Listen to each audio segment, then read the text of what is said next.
A reading from the second book of Samuel. All the tribes of Israel came to David at Hebron. "Look," they said, "we are your own flesh and blood.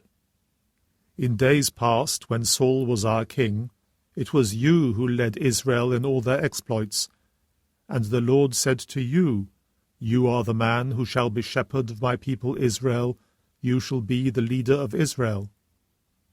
So all the elders of Israel came to the king at Hebron, and King David made a pact with them at Hebron in the presence of the Lord, and they anointed David king of Israel.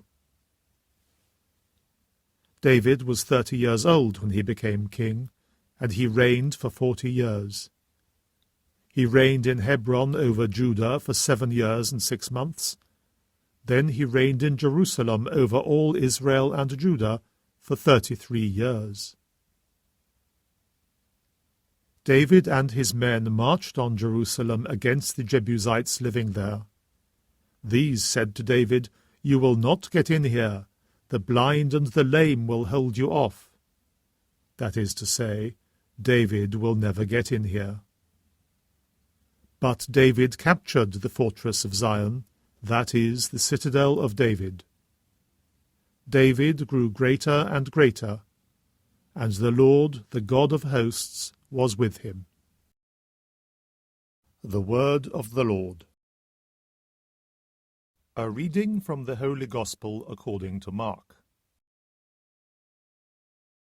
The scribes who had come down from Jerusalem were saying, "Beelzebul is in him," and "It is through the prince of devils that he casts devils out."